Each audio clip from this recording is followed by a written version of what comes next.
our spring concert. The title of our concert this evening is called What If? So tonight we're going to ask some questions that no one has asked before, and should not ask either. We're going to have a little fun tonight. We'll have some laughs, a little acting, a little comedy, maybe a little audience participation later if you're brave. Our first piece featured Lori and Donna on the bell tree.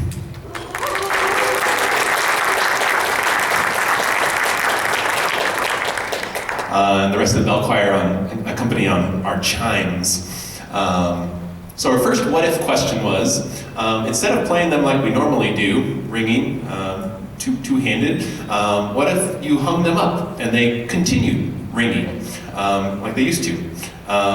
So composers, when they write pieces like that, where the bells continue to ring, they have to compose it in a very specific way. Normally when we play, you'll see us ringing the bells and then touching them to our shoulder. That's called damping. It makes the resonance stop so they don't bleed over to the next chord.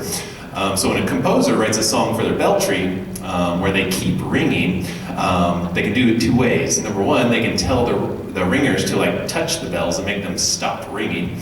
Or they compose it in such a way that the next chord progression is harmonious with the notes that are already ringing. So the chord progressions are usually really slow in those pieces, so the bells can continue ringing. You just make sure you compose the right notes that don't sound discordant with each other. Our next couple of pieces are going to be ensembles, small ensembles. So our what if question for the next few pieces are, instead of having each bell choir member just ring 2 bells, that's what we lied to our new time players. Oh yeah, you just have to play 2 bells if you join bell choir. It's a lie. What if you gave 2 people 26 bells to play? What if you gave 4 people 48 bells to play? The answer is choreography. So next few pieces will be by some small ensembles and some small groups.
Not bad.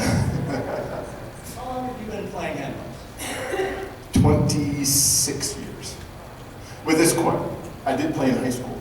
Well, with bells. But with bells, yes. So that's a reminder that if any of you would like to join our choirs, it is an open choir. If you do music, we'd love to have you join us. We have a lot of fun, as you get to see tonight, but it's also some fun music that we get to play. And even if you don't know how to play bells today, after 26 years, you too could learn how to do mechanical. Back in the 1400s, China saw a rise of a new dynasty, the Ming dynasty. And it was known for its exploration, which went all the way around the world. It went to North America, South America, Africa, and there were even records of them being in Italy before Columbus sailed to the New World. And it was interesting because they sailed in ships that were over 1,000 feet long and had a width that was as long as the Santa Maria that Columbus explored in. So these are huge ships. They even had ballast, water ballast systems that would make them cruise like a cruise liner so that people wouldn't get seasick in them. They explored all over the world, and they actually then went back to China, and many of these records were lost because shortly after they returned, there was an uprising of the scribes who kept all the records, and the records were destroyed. During this time, when they built the ships, they also built the Forbidden City, one of the largest wooden structures ever built. It's fabled to have 10,000 rooms, although when they counted them in 2012, there were only 8,988. Close. So, as that building has been maintained over the years, they do renovations. In one of the renovations, they opened a room and they found a treasure trove of things that had not been destroyed by the scribes. It included art, it included music, some of which was released and has toured the world, and we are actually going to bring some of that to you this evening. This Chinese music was different than than our Western music. It had some different meters, it had some different chording than we use, so it will sound a little bit different than you may be used to, but we'd like you to enjoy it tonight. Yeah, so this particular piece was probably originally written for more than the 4 people that we're performing it with. And so there are a lot of different areas where it looks a little bit interesting because, well, we're trying to move to different places to cover parts that weren't really originally meant for us. It actually opens very interesting, sort of a call to a song at the very beginning, and it starts with kind of a single note going on progression very slowly as the song develops. We love the song, we love playing it, we hope you guys will enjoy it as well.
Wasn't that cool?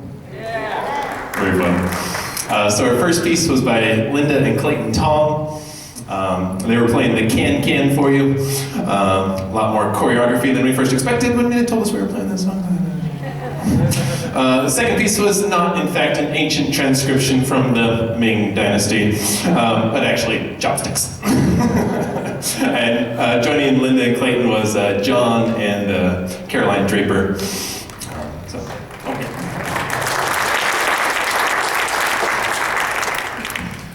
Our next piece is titled PDQ Bells. If you know PDQ Bach, that's where we're going. This answers the question of what if Weird Al Yankovic were to write a bell choir song? Or his predecessor, Spike Jones. If you have not heard of Spike Jones and you're a fan of Weird Al, go listen to Spike Jones, go look him up. If you like Spike Jones, go find Weird Al, go look him up. They're contemporaries of each other, one generation removed. So, a very humorous piece, written very tongue-in-cheek. We're going to go on a scavenger hunt together, a musical scavenger hunt. So, this piece is a mishmash of a lot of stuff, okay? Just like Weird Al, there are a lot of different pieces hidden within this piece. So, you need to be listening for Space Odyssey. Okay, you're going to be listening for a little bit of Twinkle Twinkle Little Star. You're going to be listening for a turkey. You'll be listening for a duck call. You're going to be listening for snippets of Row, Row Your Boat. You will hear the charge fanfare from a trumpet.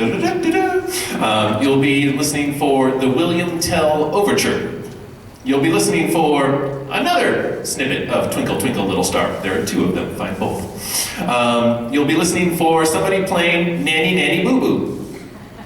You'll be listening for Elise, or in our music it is titled Elise's Fur Balls.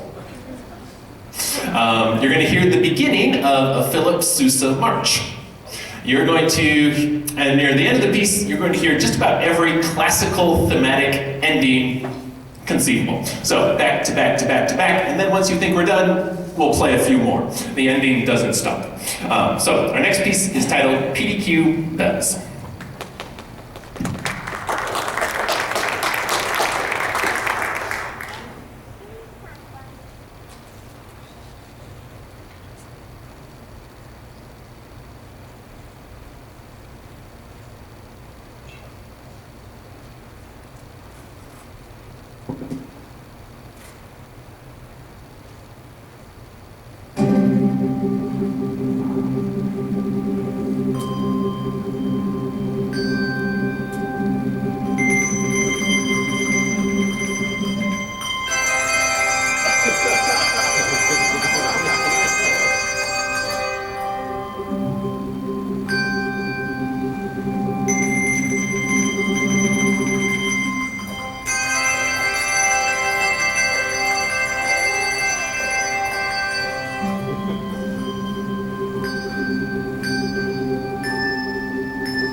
That was a fun one. Very complicated. A little bit of acting as well. Our next piece answers the question, what if the bell choir members didn't stay in the same place? You saw a little bit of that during our ensembles. People have to move to different bells, which is easy enough to do, not easy to do, with only 4 people. But what if we tried to do that with the entire bell choir? What if everyone had to move spots, like during the song? So I went on a scavenger hunt myself. I went looking through our music catalog of all of our bell choir music, trying to find something that would like fit this thing. And I couldn't find one, because as soon as like you follow the line, if you're trying to follow the bells up here, if somebody else is going the wrong way, suddenly you start bonking into each other and nothing quite fit. And I had a hard time finding the right song to like do this with. So I had to make one.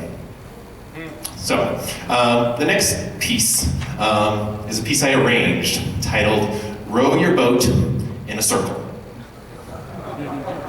Circles being the theme of this piece, you're going to see the performers traveling in circles.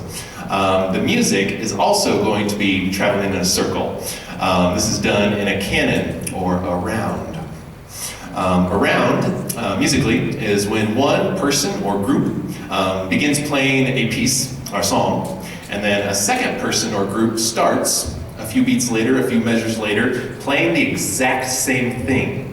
And then usually a third one enters and a fourth one enters, as you'll see in this one. So our next piece is titled "Row Your Boat in a Circle."